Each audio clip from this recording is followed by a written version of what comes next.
Jornal Minas, segunda edição. Olá, boa noite. Belo Horizonte vai decretar emergência para reparar danos causados pela chuva. Hoje foi dia de limpar a lama e protestar por medidas efetivas para evitar enchentes. Em Contagem, mais de 200 famílias estão desalojadas. Estes são destaques dessa edição, que também vai esclarecer quais são os direitos dos atingidos por inundações.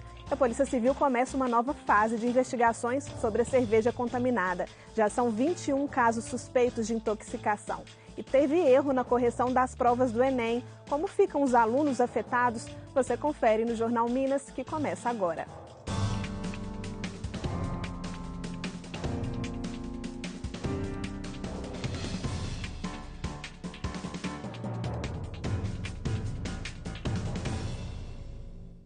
Belo Horizonte vai decretar emergência para agilizar a liberação de recursos federais para obras de reparação a danos causados pela chuva. Hoje foi dia de moradores atingidos por repetidas enchentes protestarem contra a demora na tomada de providências. Em meio ao cenário de destruição, tristeza para a dona Ivone, que mais uma vez foi surpreendida pela forte chuva ao longo da Avenida Tereza Cristina. Vamos pôr as coisas no alto, foi quando você chega dentro de casa, já estava tudo revirado, minha geladeira caiu, perdi a televisão, perdi sofá, perdi minhas roupas todas de cama. Hoje, além de tentar salvar pertences no meio da lama, moradores fizeram um protesto para cobrar providências das autoridades. No final de semana, eles sofreram mais uma vez com o transbordamento do Ribeirão Arrudas, que, segundo a Defesa Civil, subiu mais de 10 metros. A justificativa das autoridades é a de que choveu muito, mais de 100 milímetros em pouco tempo, um volume muito acima do normal. A chuva que caiu em Belo Horizonte ontem é chamada tecnicamente de chuva de 1000 anos, ou seja, 102 milímetros em 40 minutos. Ela acontece estatisticamente em cada 1000 anos. As constantes chuvas deste mês de janeiro e a situação em que ficaram vários pontos da capital e também em Contagem trouxeram a Belo Horizonte o secretário nacional de Defesa Civil. Nosso objetivo aqui é, com as nossas equipes, verificar os danos e, a partir da decretação de situação de emergência e do envio do plano de trabalho, a gente poder liberar recursos para a reconstrução das áreas afetadas. Os trabalhos se iniciaram com a emissão de alertas preventivos pela Defesa Civil, o monitoramento das condições indicava o risco, houve o bloqueio preventivo da via. Felizmente não tivemos veículos sendo arrastados, não tivemos vítimas. Imediatamente após a ocorrência do desastre, as equipes da Defesa Civil, juntamente com os outros órgãos da Prefeitura, atuaram imediatamente em socorro à população afetada. Foram montados 2 postos de comando, próxima à Vila Betânia e outro próximo ao Madre Gertrudes. Essas atividades tiveram continuidade desde ontem à noite e continuam ainda hoje lá na assistência às famílias que foram afetadas. E segundo a SUDECAP, a situação poderia ter sido ainda pior caso outras obras de contenção não tivessem sido feitas. Quer dizer o seguinte, se a gente não tivesse a bacia do túnel Camarões, com a obra terminada neste governo, que ela retém 300 milhões de litros de água, realmente a situação seria muito pior do que foi lá hoje. A nossa ideia é que, o mais rápido possível, a gente já libere os recursos para que as obras sejam feitas e possam reconstruir aquilo que foi destruído e evitar os prejuízos econômicos e sociais que nós estamos verificando. Um projeto foi apresentado pelo Estado de Minas Gerais e pela Copasa em 2013, prevendo 3 bacias de contenção no Ferrugem. Não foi feito, está parado no Estado. E Contagem não tem condições de executar. Se nós estivéssemos com tudo pronto, a tragédia de ontem não seria possível de não acontecer. Difícil, né? Nós procuramos a Copasa para falar sobre as obras cobradas pelo prefeito da capital, mas não obtivemos resposta. Em Contagem, na região metropolitana, o dia também foi de contabilizar os estragos causados pela tempestade que atingiu a cidade nesse domingo. A segunda-feira foi de limpeza em vários bairros de Contagem. Em meio à lama, muitos móveis e materiais perdidos. Dezenas de ocorrências foram registradas na cidade. Na Avenida Alvarenga Peixoto, feirantes perderam tudo. Eles trabalhavam na tradicional feira do bairro Amazonas quando foram surpreendidos pela enxurrada que levou mesas, cadeiras, mercadorias, veículos e até pessoas. Por sorte, todos foram resgatados. Todo mundo no prejuízo. Graças a Deus, vamos para salvar as crianças que estavam sendo carregadas, as pessoas. Desespero também na Vila Barraginha.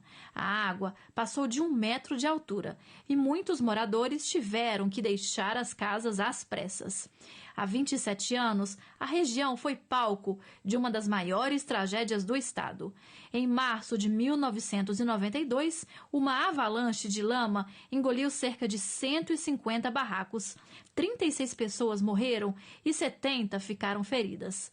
Na Vila Itaú, os bombeiros usaram um helicóptero para resgatar 5 pessoas de uma mesma família. De acordo com a Defesa Civil, 203 famílias ficaram desalojadas e 5 estão desabrigadas. Elas foram encaminhadas para escolas do município.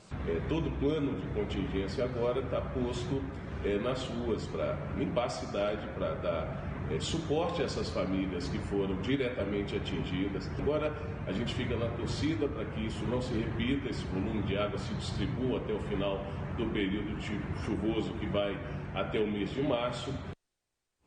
A Prefeitura de Contagem garantiu que irá cadastrar as famílias desabrigadas e fornecer a elas o Bolsa Aluguel até que elas possam ser reassentadas em locais seguros.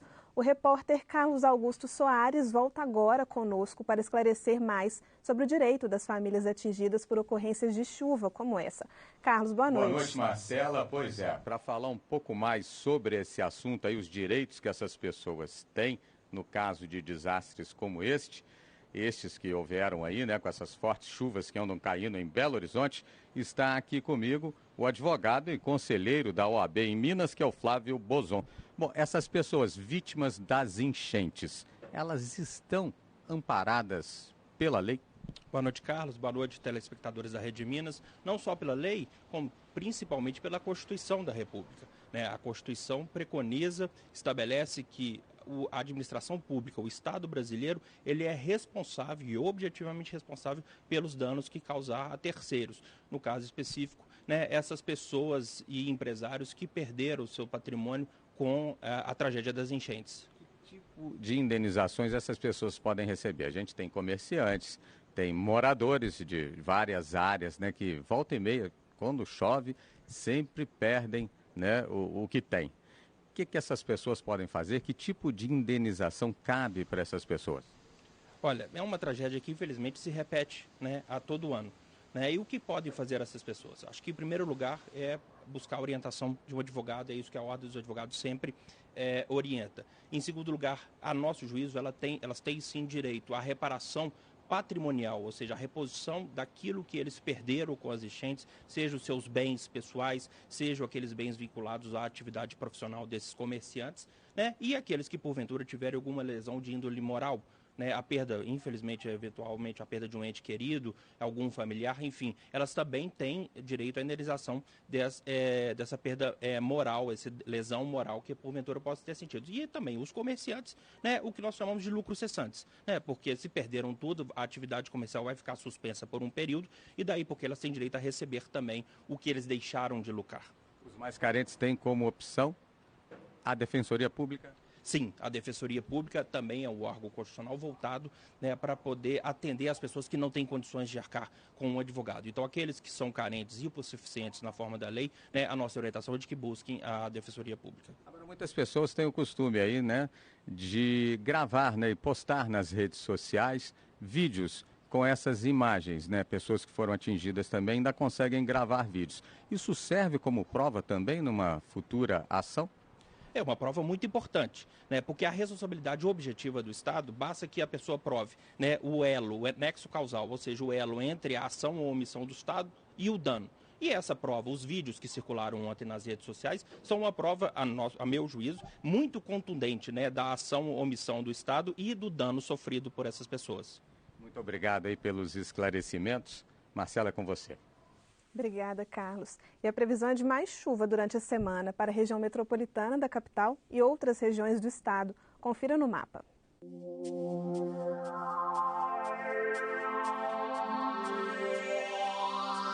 No norte, noroeste, Jequitinhonha e Rio Doce, céu nublado com pancadas de chuva. Chove também na região metropolitana e central. Nas demais regiões pode haver pancadas de chuva com trovoadas isoladas. Em Além Paraíba, mínima de 17 e máxima de 29 graus. Em Unai, os termômetros chegam aos 34 graus. Em Mariana, a temperatura fica entre os 17 e os 27 graus. E em Belo Horizonte, mínima de 18 e máxima de 25 graus. A seguir, mais informações sobre a chuva na região metropolitana. E sobe para 21 o número de casos suspeitos de contaminação por cerveja em Minas. A polícia começou hoje a ouvir testemunhas e quer apurar se mais gente morreu vítima da intoxicação. E os erros na correção do Enem, o que o MEC decidiu sobre o SISU, a gente te conta já já.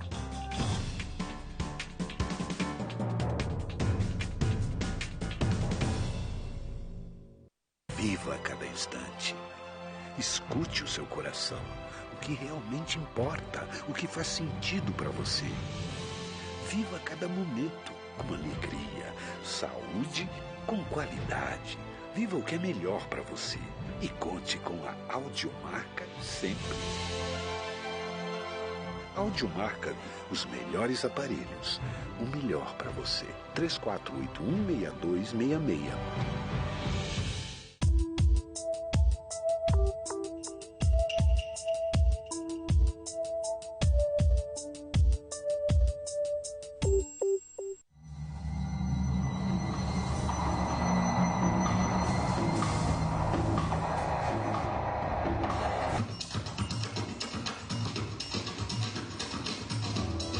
Eu danço para talvez ter uma conexão com o mundo. Me facilita viver se eu danço. A essência do fazer artístico, ela transcende culturas. Retratos da Dança, segunda, 8h30 da noite. Reapresentação domingo, 11 da noite.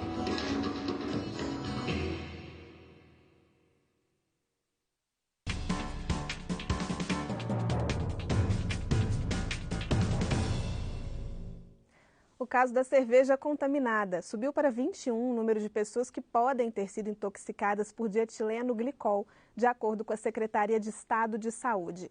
E a Polícia Civil iniciou hoje uma nova fase das investigações. 4 testemunhas prestaram depoimento na 4ª Delegacia de Polícia Civil Barreiro, localizada no bairro Estoril, região oeste da capital.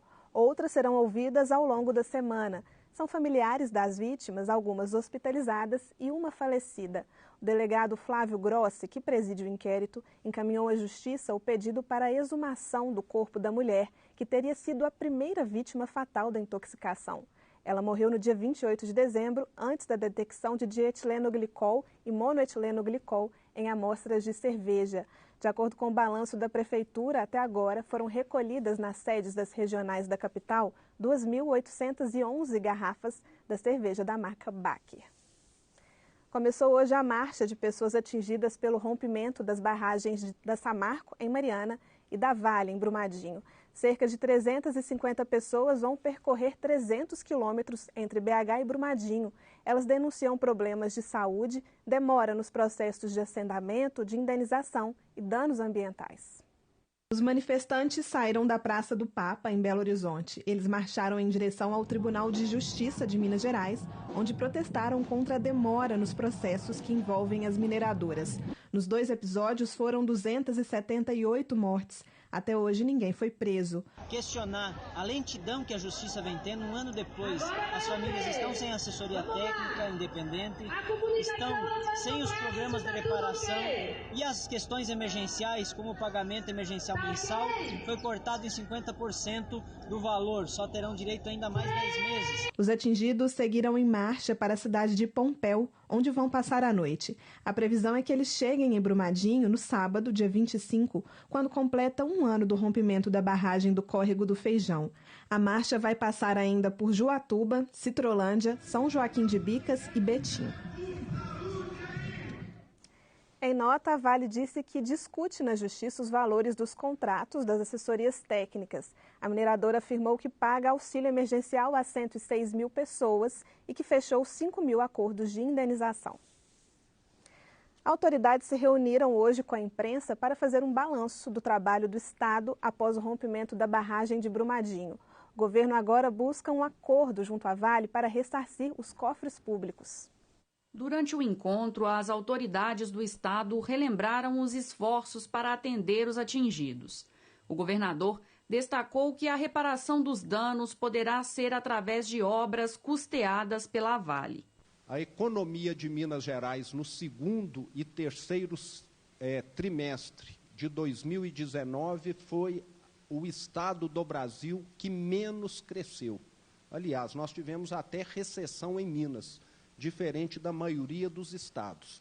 E essa recessão que nós tivemos no segundo e terceiro trimestre está muito conectada à crise que surgiu no setor de mineração devido à tragédia de Brumadinho, a tragédia causada pela Vale do Rio Doce. E por esse motivo, nós achamos mais do que justos que a empresa repare o Estado pelo que aqui causou, não pagando uma multa diretamente ao Tesouro do Estado, mas sim fazendo grandes obras de infraestrutura. Até o momento, 259 vítimas foram identificadas. A equipe dos bombeiros ainda permanece em Brumadinho com 73 profissionais dedicados às operações de buscas. 11 pessoas ainda não foram localizadas. O trabalho deve continuar até que todas sejam encontradas. Nós estamos dando a nossa palavra para todos os familiares de que nós vamos continuar com a nossa efetividade. Embora tenhamos 96% de efetividade, que é algo que não se vê no Brasil em uma ocorrência próxima dessa natureza, a efetividade para aquela família que ainda não teve o seu ente, ela não é adequada. Então, nós temos que dar a resposta para essa família. Nós vamos continuar até que a gente possa dar uma resposta adequada para as 11 famílias das 11 joias. Desde fevereiro do ano passado, está proibida em Minas a instalação de novas barragens que utilizem o método de alteamento a montante. Além de prevenir novas tragédias, outra grande preocupação da área ambiental é o impacto no abastecimento de água da bacia do rio Paraopeba. Até este momento, existe a suspensão de captação da água bruta do Paraopeba no trecho de Brumadinho até Pompéu e para qualquer finalidade, inclusive da Copasa, pelo que foi necessário, então, a indicação, a exigência dessas medidas emergenciais até que nós tenhamos a segurança de que a captação não prejudicará em nenhuma hipótese a saúde e a segurança das pessoas. O ministro da Educação, Abraham Weintraub, afirmou hoje que a falha de correção do Enem atingiu 6 mil provas e reforçou que o Sistema de Seleção Unificada, o SISU, será aberto nesta terça-feira, conforme previsto inicialmente, mas terá o prazo de inscrições ampliado até domingo. Foi aberto um canal de comunicação direta com os alunos que teria recebido cerca de 75 mil denúncias. Mas, segundo o ministro, nem todas as reclamações foram confirmadas. A falha teria ocorrido na gráfica. Os arquivos com essas informações foram repassados ao INEP com divergência. O aluno fez a prova de uma cor, mas a nota foi corrigida como se fosse de outra. Em instantes, mais informações sobre a chuva na região metropolitana. E afinal, haverá reajuste das passagens de ônibus na capital? E mais, trabalhadores brancos ganham 31% a mais do que trabalhadores negros, mesmo quando os dois concluíram o ensino superior. A gente volta já.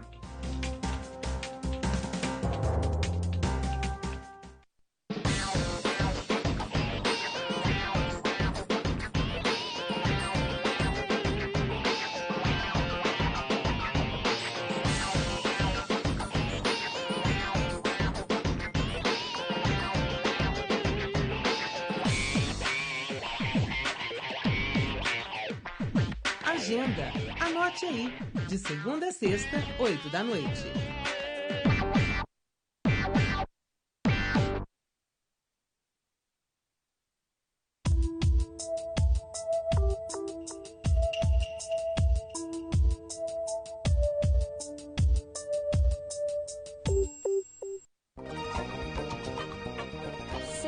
segunda, dia 20.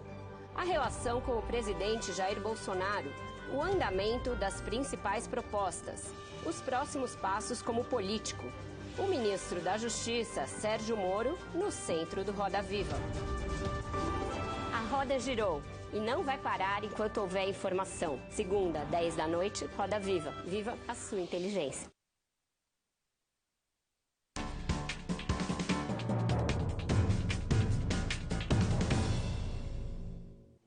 A Prefeitura de Belo Horizonte e o Sindicato das Empresas de Transporte de Passageiros de BH firmaram hoje um acordo para manter o valor das passagens do transporte coletivo congelado pelos próximos 20 dias.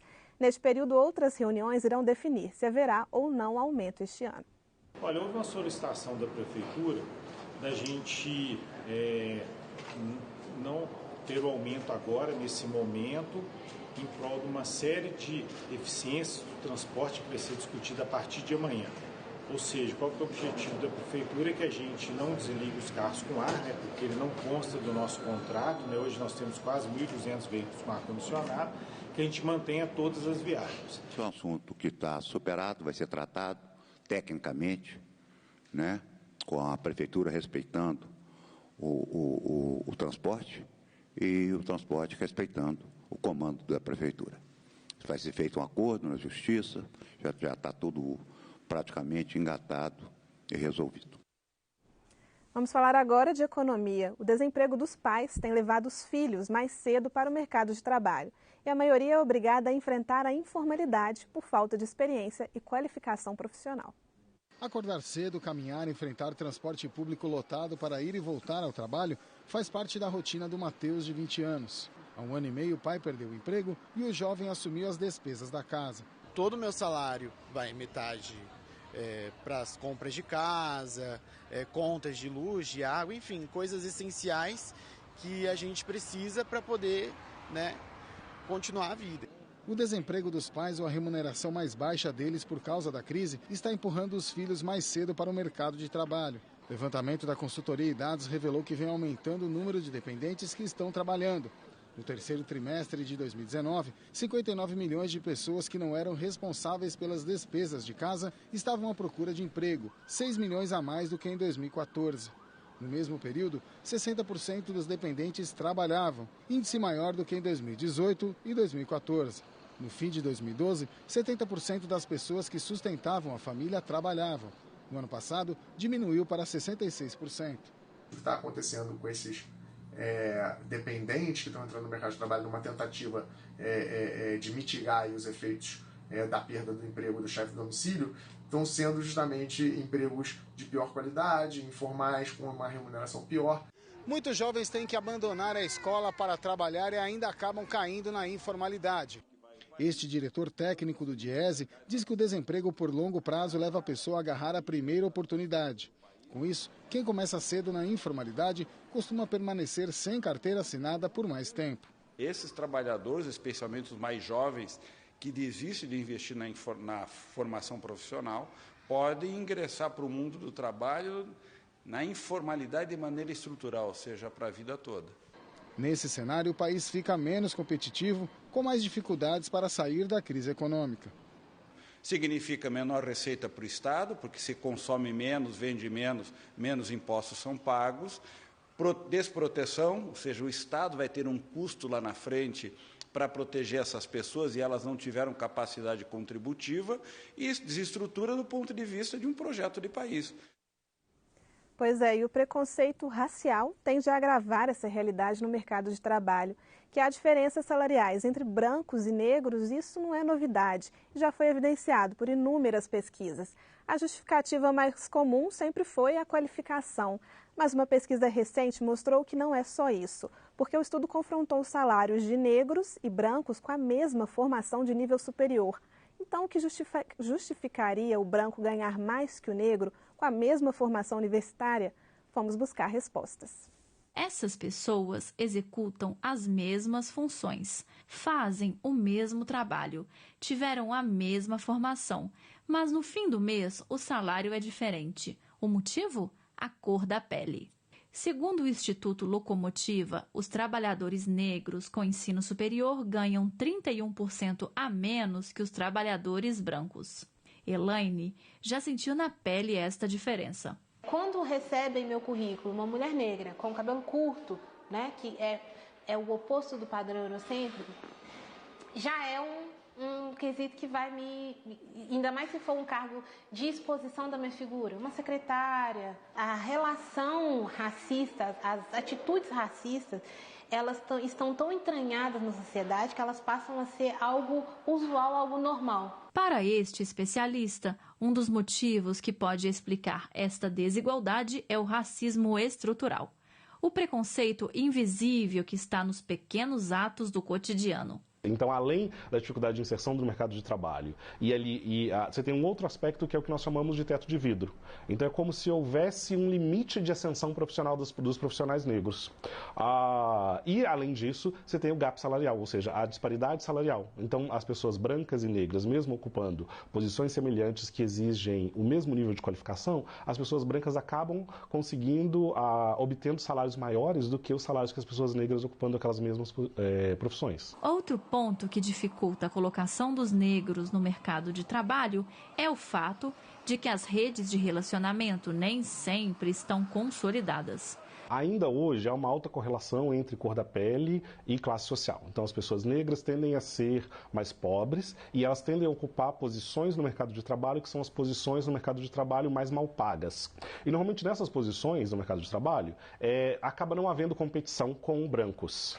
Quando essas pessoas negras têm acesso educacional, e aí os estudos revelam isso, né, que quanto maior o nível educacional das pessoas negras, maior é a disparidade salarial delas em relação às pessoas brancas e maior as dificuldades que elas encontram também para se inserirem no mercado de trabalho. E até o tom da pele pode ser um definidor em um processo seletivo. Quanto mais negro, quanto mais retinto, mais intenso é o racismo em cima. Né? A gente sofre, não que a gente sofra mais, mas ele chega com mais intensidade. Por trás de um mercado de trabalho desigual, há toda uma história de desequilíbrios. Mas, segundo o especialista, é possível melhorar este cenário. Então, quanto mais jovens, quanto mais pessoas educadas em nível superior, em nível técnico e outros, ou com níveis diferentes de qualificação nós obtivermos, a maior vai ser a reivindicação por acesso ao mercado de trabalho e maior impacto isso vai exercer no mercado de trabalho futuramente. Mas isso é uma ação coordenada, né? Atualmente a gente não tem uma coordenação entre esses três campos, da cultura política, das políticas públicas e a educação acontecendo simultaneamente. Mas se nós tivermos isso acontecendo simultaneamente, o efeito vai ser muito mais rápido. Voltamos a falar sobre a chuva e os estragos causados na região metropolitana da capital. Somente em Contagem são mais de 200 famílias desalojadas e há também famílias desabrigadas que precisam de ajuda, não é isso, Carlos?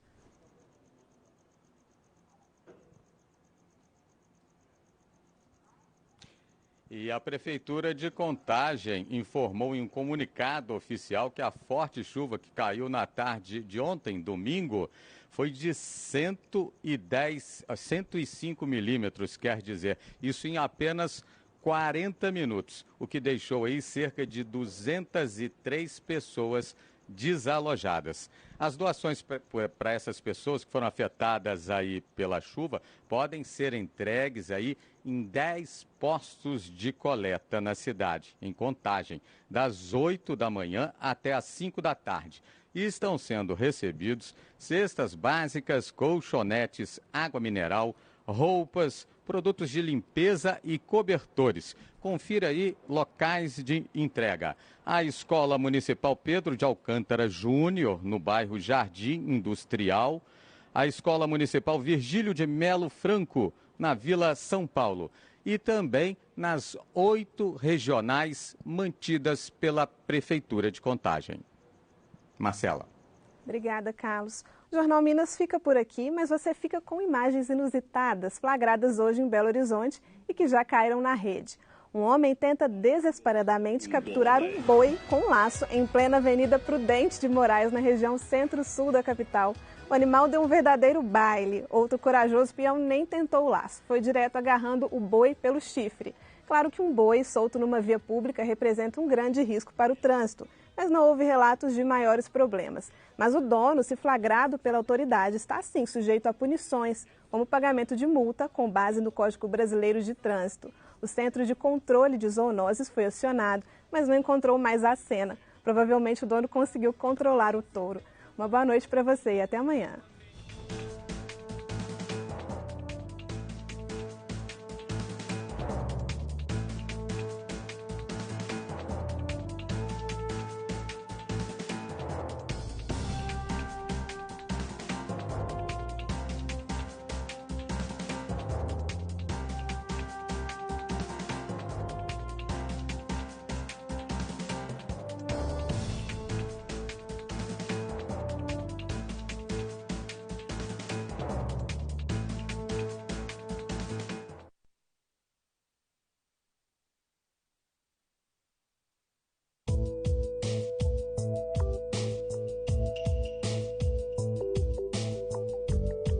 A seguir, agenda.